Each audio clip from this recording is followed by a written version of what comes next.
ಯೋಗ ದಿನಾಚರಣೆ ಆಚರಿಸ್ತಾ ಇದ್ದೀವಿ. ಈ ಶುಭ ದಿನದಂದು ಎಲ್ಲರಿಗೆ ಅಭಿನಂದನೆ ಸಲ್ಲಿಸುತ್ತಾ ಬೀದರ್ ಜಿಲ್ಲೆಯ ಕೋಟೆಯಲ್ಲಿ ಬಹಳ ವ್ಯವಸ್ಥಿತವಾಗಿ ಈ ಒಂದು ಕಾರ್ಯಕ್ರಮ ಆಯೋಜನೆ ಮಾಡಲಾಗಿದೆ. ಆರೋಗ್ಯವೇ ಭಾಗ್ಯ, ಆರೋಗ್ಯ ಇದ್ರೆ ಎಲ್ಲ. ಇವತ್ತು ಭಾರತೀಯ ಒಂದು ಪರಂಪರೆಯ ಅಂದ್ರೆ ಇದು ವಿಶ್ವಕ್ಕೆ ಯೋಗದ ಕೊಡುಗೆ ಕೊಟ್ಟಂತದ್ದು ಯಾವುದಾದ್ರೂ ದೇಶ ಅಂತ ಹೇಳಿದ್ರೆ ಅದು ನಮ್ಮ ಭಾರತ ದೇಶ. ಪತಾಂಜಲಿ ಯೋಗದ ಹಿಡ್ಕೊಂಡು ಹಿಂದೆ ಸ್ವಾಮಿ ವಿವೇಕಾನಂದರವರು ವಿದೇಶದಲ್ಲಿ 1890ರಲ್ಲಿ ಪ್ರವಾಸ ಮಾಡಿದಂತ ಐರೋಪ್ಯದಲ್ಲಿ ಯೋಗದ ಬಗ್ಗೆ ಉಪನ್ಯಾಸವನ್ನು ನೀಡಿದಂಥದ್ದು ನಾವು ನೋಡಿದ್ದೇವೆ. 1904ರಲ್ಲಿ ಇವತ್ತು ಏನು ಅನೇಕ ಜನ ವಿದೇಶಿ ಒಬ್ಬರು ಇಲ್ಲಿಗೆ ಆಗಮಿಸಿ ಯೋಗದ ಬಗ್ಗೆ ಅಧ್ಯಯನ ಮಾಡಿ ಅಮೆರಿಕದಲ್ಲೂ ಯೋಗ ಅಧ್ಯಯನ ಕೇಂದ್ರ ಪ್ರಾರಂಭ ಮಾಡಿದಂಥದ್ದು. ಇವತ್ತು ಆರೋಗ್ಯ ಬಹಳ ಅತ್ಯಂತ ಮಹತ್ವದಾದಂಥದ್ದು.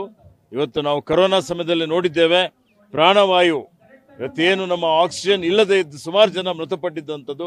ಇವತ್ತು ನಾವು ಪ್ರಾಣಾಯಾಮ ಮಾಡೋದ್ರಿಂದ, ಅನೇಕ ಆಸನಗಳು ಮಾಡೋದ್ರಿಂದ, ಬರೀ ಆಸನ ಅಷ್ಟೇ ಇಲ್ಲ, ಇದರಿಂದ ನಮ್ಮಲ್ಲಿ ಧ್ಯಾನ ಇದೆ. ಇದರಿಂದ ಇವತ್ತು ಆಧ್ಯಾತ್ಮಿಕವಾಗಿಯೂ ಇವತ್ತು ಅನೇಕ ರೀತಿಯ ಉಪಯೋಗ ಆಗ್ತದೆ, ಏಕಾಗ್ರತೆ ಬೆಳೀತದೆ. ಇವತ್ತಿನ ಕಲುಷಿತ ವಾತಾವರಣದಲ್ಲಿ ಯುವಕರು ಒಳ್ಳೆ ರೀತಿಯಿಂದ ಆರೋಗ್ಯವಂತರಾಗಿರ್ಬೇಕು. ಆರೋಗ್ಯವಂತ ಸಮಾಜ ನಿರ್ಮಾಣ ಆಗಬೇಕಾದ್ರೆ ಆರೋಗ್ಯವಂತ ಜನ ಇರಬೇಕು. ಆ ರೀತಿಯಲ್ಲಿ ಯೋಗ ಒಂದು ದಿವಸದ ಕಾರ್ಯಕ್ರಮ ಆಗ್ಬಾರ್ದು, ಇದು ದಿನನಿತ್ಯ ಯೋಗ ನಮ್ಮವರೆಲ್ಲರೂ ಮಾಡಬೇಕು. ನಾನು ಯೋಗ ಮಾಡಲಿಕ್ಕೆ ಪ್ರಯತ್ನ ಮಾಡ್ತೀನಿ ಅನ್ನುವಂತ ಮಾತನ್ನು ಹೇಳಿ ಎಲ್ಲರಿಗೂ ಶುಭವನ್ನು ಹಾರೈಸುತ್ತೇನೆ. ಏನು ಆಡಿಯೋ ಇದೆ?